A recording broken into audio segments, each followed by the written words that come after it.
Can you all hear me? Hello? All right, lovely ladies, welcome.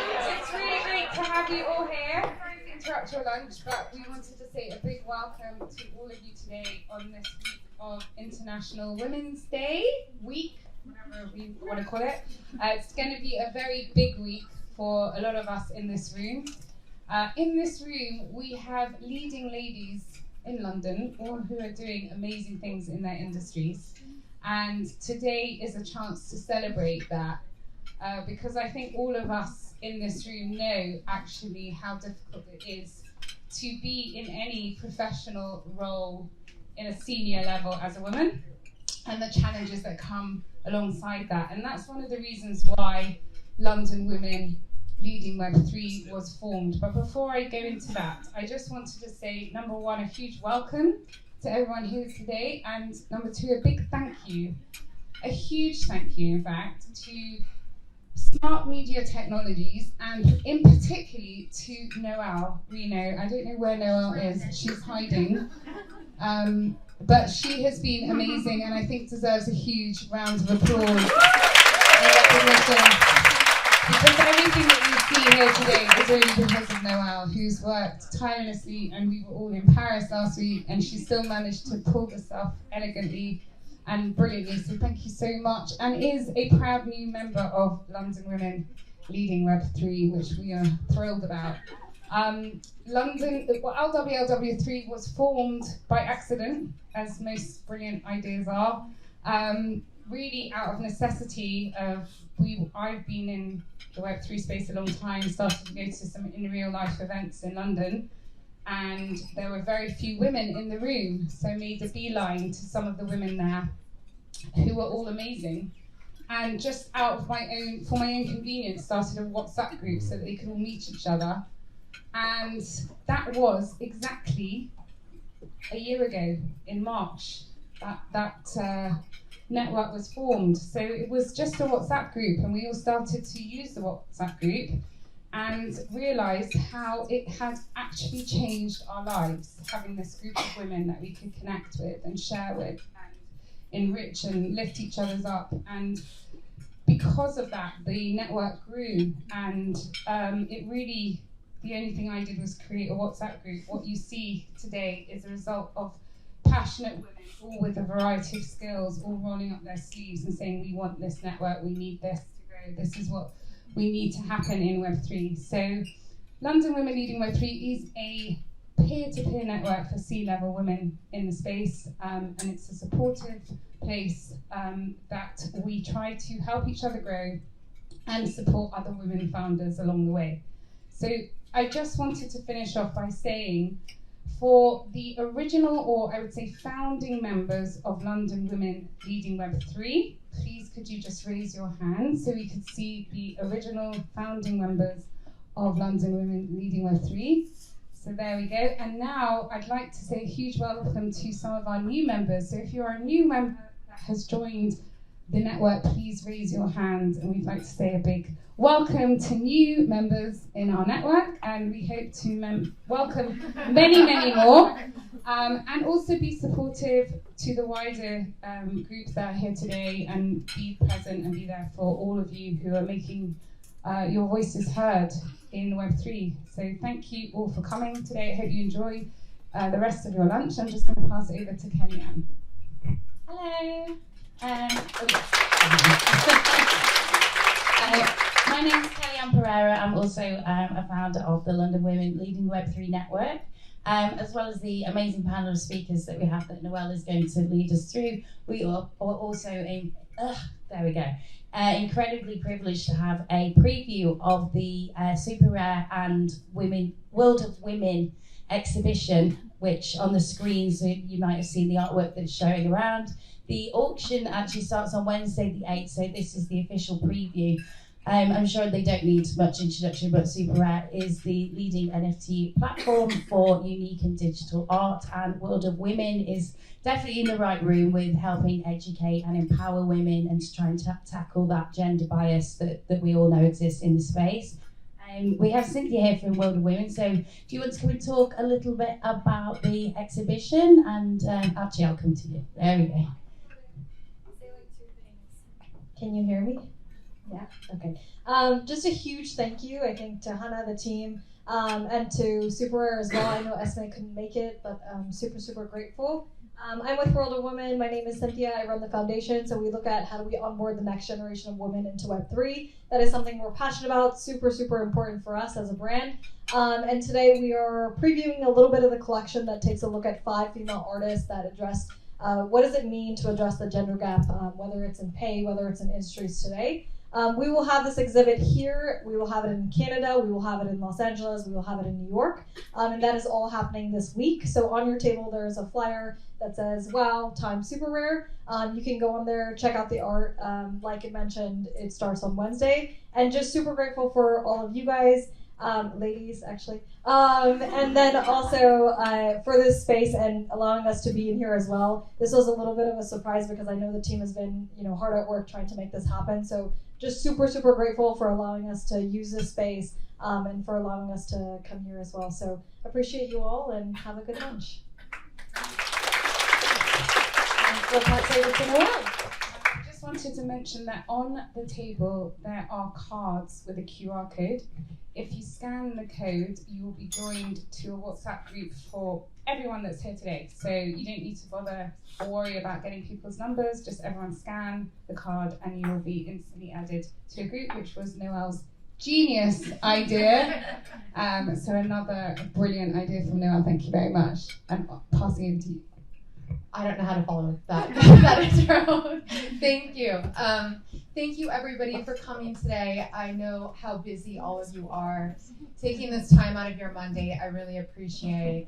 You can kind of feel the energy, and the women in Web3 and Web3 is a vibe.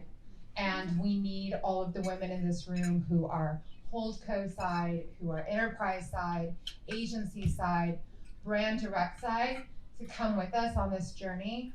We believe in collaboration. Our company is a tribe of tribes, which is what our CEO Tyler says. So we're 140 people across 3 continents. For 6 years, we have been building the SaaS platform that we believe the future will be built on. Think of us as Adobe for Web3 and moving on. And we actually don't believe it's just Web2 or Web3. We don't believe it's men or women. It's Web 2 and Web 3, men and women, and it's all going to happen through collaboration and this feeling of culture powered by code. So if you see the logos up on the screen over there, I tried to give representation to most of the people in this room. So the women in this room, the people in this room really, we have the power to shape the future, right? And I say that with the kind of representation from brand enterprise side and from the Web3 side.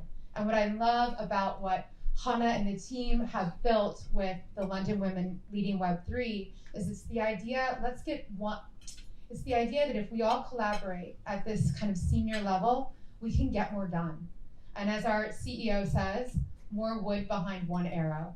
So I hope today, like my ambition is that you get to meet other women like you who might be having some of the same objectives and challenges, agency side, holdco side, or on the new members that you get to meet some of the OGs in the group and that they help to bring you up too. And what we're hoping with our platform is that we'll be able to facilitate some of the objectives that you have. So I know there's a lot of Web3 jargon out there. There's a lot of that is very ambiguous. And when you go back into your businesses and you say, I have this great idea, and then legal says, okay, compliance says, okay. So we want to give you some of the tools when you're having the conversation with your CFO to say, this is something we can action now that will deliver better business results now. Because at the end of the day, especially in a potential recession, that's what matters. So we're very results driven. We help to meet clients where they're at. We work with them on the brief. We can feed into media briefs. We will sit down and help you with your compliance and that conversation. So we're here to help you have better relationships with your customer, deliver better business results. And so that's what our platform does. Just one more piece on that before I hand over to my panel here. It's really important, this mass adoption and onboarding. And those of you who are new to the space, you're probably aware that it's hard to onboard. So that's what we do at Smart Media Tech. We help people, anyone, with a smartphone and an email address to get their first wallet. We've done 7.5 million wallets so far. With a partnership that we announce soon, we'll do 100 million. We've done over 50 million NFTs and 500 million transactions for enterprise clients, including some of them in this room. So we're working together to bring people into this space. And for the LW women, it might be that there are certain sort of features or APIs that you need help with. Our platform is probably at a maturity state where we can help you with that too. So please, the WhatsApp group, if you're open to it, let's stay connected and let's look at how we can all lift up each other together. The panel today is amazing. So we have Ashimi, Rebecca, and Kat. What the kind of thesis behind this panel is that all three of these women and their companies are meeting people where they're at now, meeting customers where they're at now in this sort of Web 2.5 moment, helping to onboard them in their own ways, Ashimi through immersive events, but much more than that, which she'll get into. Rebecca at Verizon. Verizon is building the infrastructure with 5G that is going to power all of this. Because if we don't have that, then how are we going to have these digital experiences? So they're building that infrastructure, retail and commercial properties globally. And then Kat at Ocean Outdoor and their sort of innovation lab, Ocean Labs, is helping to onboard users through their high density football areas with like super prime digital out of home. So with that, I'm going to hand to each of my panelists to introduce themselves in more depth and to define for us what Web3 means to them. Ashimi. Wow, that was amazing, Noel. As always, just fantastic. Coming after you on a panel, I never know where to start because I'm so enthralled with everything that you're saying. So thank you. I'm seriously so humbled and honored to be on this panel and to be in this room amongst all you women. This is definitely kind of, as Hannah said, last year, since we kind of started LWLW3, there's been such a massive momentum in where we are even today that it's just been so humbling and also just so fantastic to see all of these amazing women in this space. So I just want to say thank you again and to Noel, our gracious host, for putting this event together. I'm Ashimi Sangvi. I'm the founder and CEO of Mad Global. We are an innovation-focused creative production agency. I started the agency back in 2009, and over the last 13 years, I've worked with global brands across fashion, luxury, retail, and beauty. We don't really call ourselves a Web3 agency because we've really, over the last 13 years, worked with some of the biggest creatives and global brands to sort of, some of them that have really like shaped the artistic vision for how we perceive what creativity really means, and pushing the boundaries on how we not only produce those experiences across multiple omni-channel touchpoints, but also how we deliver them. I'm super excited to be here and also speak to the rest of my panelists. I'm just going to pass it on and I can talk a little bit more when we get through the conversation on all of the different use cases that we've been working on. Thank you. Hi everyone, I know I've spoken to some of you already today. So yeah, I'm Rebecca Meller. I've been at Verizon. Interestingly, this is actually my 23rd work anniversary at Verizon. Yeah, didn't intend to stay there that length of time, but it's been a really good place to work. Lots of change over the time. So I spent a lot of my career there in product management, developing some of our global services that we have provided, and now I'm in the marketing organisation. So Verizon is an extremely large American organisation, a global communication services provider. In the States, they're better known for consumer mobile and broadband services, but on a more global basis, they provide some of the largest enterprises around the world with communication networks that enables us to connect people, data and applications together. And guess it was about 3 or 4 years ago, we became the first telecommunications company to launch a commercial grade 5G service, and we offer 5G services over here in Europe and starting to roll out in Asia as well. So in terms of Web3, the work that we're doing with our large enterprises, particularly in the retail space, is, those organizations are starting to try and figure out how they can remain relevant and how they can grow their revenues, obviously, and improve the customer experience. And so Web3 offers a great opportunity for those organizations moving into the more virtual and digital world. And so being a communications provider, what we now understand is that it's actually providing that underlying infrastructure and ensuring that infrastructure is responding to the needs of the data, the applications, the platforms that are being built, and responding in real time, because a lot of these really immersive technologies that are now out there, the compute power needs to sit at the edge of the network. So the processing that needs to take place to get that real-time customer experience moving in the metaverse is it needs that underlying infrastructure that 5G and edge compute delivers. So we're working and ideating with a lot of large retailers, trying to figure out what is that thing that we need to do to enable you to create that customer experience that is really going to set you apart from your competition. So, and we have a new lab in an innovation center, I should say, that we launched last week, where we can demonstrate some of this technology and help organizations really understand the opportunity that's open to them by embarking upon some of these newer technologies. So with that, I'll hand over. Thank you. Thank you very much. Really nice to meet you all today. I'm Catherine Morgan. I'm the director of Ocean Labs. So Ocean Labs is the innovation team for Ocean Outdoor. Anyone who's not heard of Ocean Outdoor, we have loads of digital screens throughout Northern Europe, including, I guess, our most famous is the Piccadilly Light Screen and Piccadilly Circus, which most people seem to know. But what we do within the labs team is basically innovation. So we deal with anything that's not standard advertising. So whether it be your more traditional things like special builds, experiential, but we also do a lot of tech-based activations. We've invested a lot behind our screens to enable it to be easier for brands to want to activate. So whether it be augmented reality, mixed reality, we do immersive mid-air haptic campaigns, and we really kind of look at how we immerse consumers with our screens. So for us, it was a natural step to look at how we continue to evolve that and enter into the Web3 area. So we actually launched the digital screens within Web3 platforms like Decentraland and Simian Space about 15 months ago now. So we offer brands an opportunity to have that real world and virtual world connection. We've also done some great activations, the team at SmartMedia Tech, looking at how we can place NFTs and do a scavenger hunt around our screens and interact as well. So I think we're very much internally coming at Web3 from that physical meeting the digital and that connection, offering brands that kind of toe dip in the water within that space.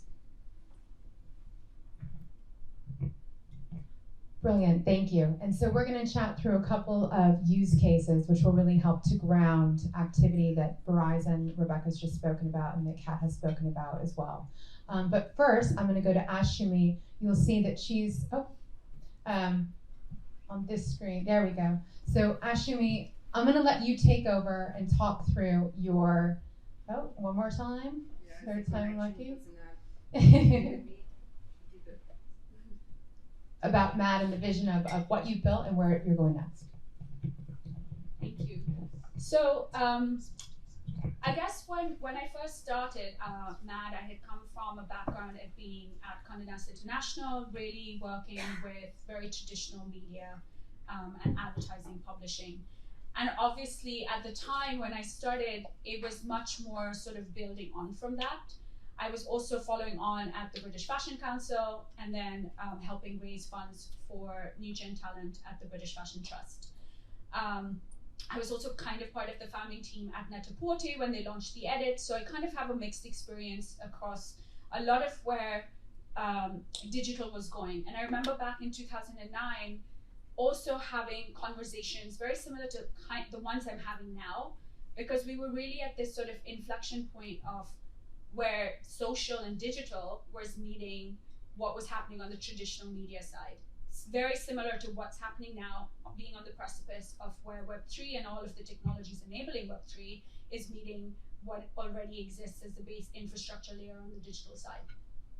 So a lot of things that we have always done, besides producing a lot of the activations that you see on the showreel, is we're really super passionate about two important pillars that our company is built on. One is innovation and the other is sustainability. And everything that sort of ties back into how to reimagine everything that's happening in new digital realities, also across physical activations. And that also includes retail, for example. We work IRL, URL across lots of different metaverses and lots of different brands. And for us, it's always been about finding that why. You know, what is the essential purpose behind the reasoning of why you want to, you know, have your brand be present in the space, and working backwards from there. I remember there was an activation that I wanted to also highlight that I was mentioning.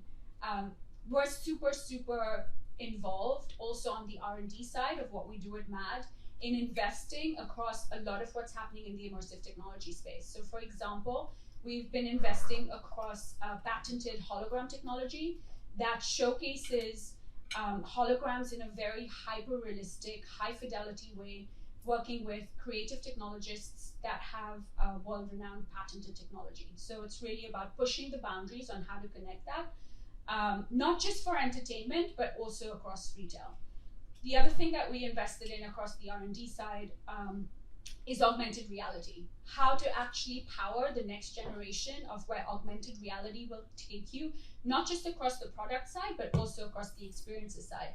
And that's why I think, obviously, you know, what you're doing with Verizon is very important to understand from an infrastructure and cloud computing processing power point is so important in how all of these technologies ultimately fall under many different touch points. How the hardware is going to catch up with us, how a lot of other technologies are going to enable us to move a lot faster into this space. Verizon had done a very interesting activation with the London College of Fashion, where they had an augmented reality fashion show that was powered by 5G, their 5G network. Everyone in the front row of that fashion show had an iPad device on their chairs, and essentially on the back end there was a model who had been shot in volumetric capture, who was walking down. Well, she wasn't walking down the runway; she was sort of filmed walking on a treadmill, essentially. But when someone sat in that front row and actually got into the Verizon app and pointed at the runway, they saw an augmented reality model mixed in with real models walking down that catwalk. And that is the space that we operate in. We operate in that space that blends the physical with the digital and really doing it in a way that sort of wows and shocks people. I mean, at the end of the day, it really is about engagement, entertainment, and also immersing people in these new digital realities in physical activation spaces that really kind of makes them forget about what the technology is about, but really about the experience first. So just wanted to share. That was beautiful. and so we're very much aligned with that. That people, the expectation is going to be that your marketing and your brand is entertainment, right? So we have onboarded 7.5 million wallets, largely through these AR treasure hunts. And so we'll give an example of that shortly. But the way that we're bringing people into that is that through our app and through augmented mixed reality, right? We meet consumers where they're at and we bring them into a Web3 experience. And we're finding huge engagement. People want to be entertained. The gamification kind of behaviors are going to continue to become more and more of the everyday. So with that, Rebecca, I'm going to hand to you to talk a little bit about Innovation Lab, which is powered by the SMT SaaS platform, and maybe talk a little bit about the Burberry demo, which I think will appear onto the screen here. And it's a great example of how we're delivering real business results to Burberry today with where the tech is, right? The hardware is, and with where the software can go. Yeah, absolutely. Thank you.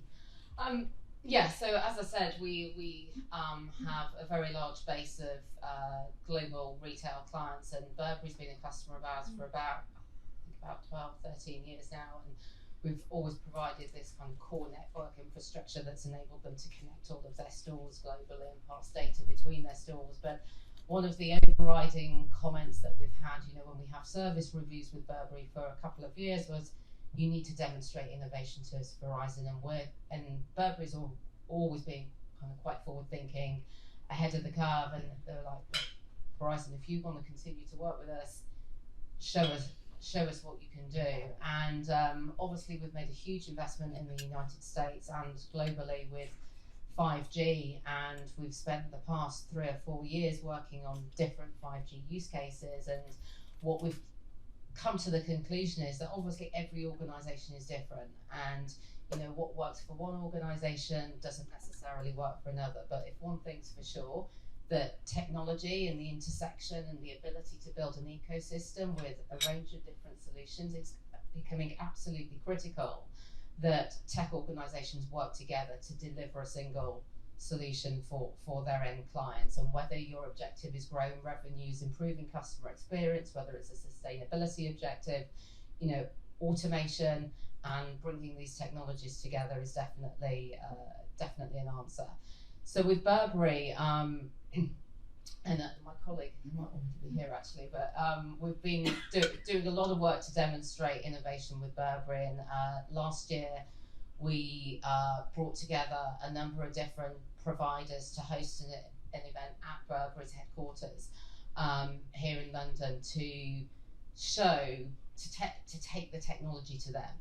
And we don't normally do customer events on that scale at their own premises, but this marked a step change for us because it enabled us to get in front of so many more Burberry employees and execs than if we'd have been trying to take them to our own premises or somewhere else. So and one of the key pieces of tech that we showed them, going back to what you were just saying about this fashion show, was this big life-size box which produces a hologram. So essentially, if you can imagine this hologram box in every single Burberry store, and they're doing Paris Fashion Week, and you've got a model walking down the catwalk, but this hologram is actually appearing life-size in each of the Burberry stores in real time. It's pretty compelling. And then, the ability with augmented reality to change the background, to change the environment that model is walking within. You can start to imagine the different use cases for how, as a consumer, you might say, okay, well, what does this outfit look like on me if I'm walking through the park in the middle of the day? What does it look like if I'm, going out for dinner in the evening? And the tech is really starting to get there now. And for us, yes, we're the underlying infrastructure provider, but that is as essential as any other part of the ecosystem to make this stuff a reality. But Burberry was super impressed with it, and for us, it's helping grow our business. It's obviously helping grow Burberry's business. And as I said, we've just launched this innovation centre last week, where we've got some of this tech on display, including this hologram. And the idea is to get organisations in and just start brainstorming. What lies ahead in terms of Web3 is not established at the moment. There's no real single definition of what it is or what the possibilities are. So the idea is get our customers into the innovation centre and start brainstorming as to what might work for them, and helping pull that ecosystem together and developing a proof of concept to see, is this something that is going to help you grow your business, remain relevant with your target consumers. So, yeah. Thank you so much, Rebecca. Now, Kat, I'm going to hand to you, and we have a really great case study that we can speak to. It was a couple of months ago, and I think this will really ground a lot of this conversation for those of you that are new to the space. This is an activity that we ran in partnership with the Ocean team. It was at Westfield Mall over the Christmas period. So we brought addressability to screens, digital out of home screen right away, and footfall into the Lacoste store. I want to say it was like 30,000 people in a day or something, a couple of days. So Kat, maybe if you can run through that and then just unpack a little bit more about what the innovation team is doing at Ocean Labs. Fabulous, thank you. Yeah, so you can see the example on the screen there, and this is very much in one of our key busy locations, so Westfield, London. Just from a simplistic point of view, we know people love to see themselves on our screens. It's like their moment of fame, and people go absolutely crazy for it. So we were quite keen to include that as a basis, that kind of call to action, that kind of unique experience. So you can see in the experiential area, there's a branded shipping container. We could go inside and you could pose for a photograph and see yourself on the screen. And then by scanning the QR code on the screen, which acted as that call to action, you could then take part in this NFT treasure hunt. And I think we know through certainly brands we talk to in the Web3 space, quests, and all of those activities and treasure hunts, people go absolutely crazy for.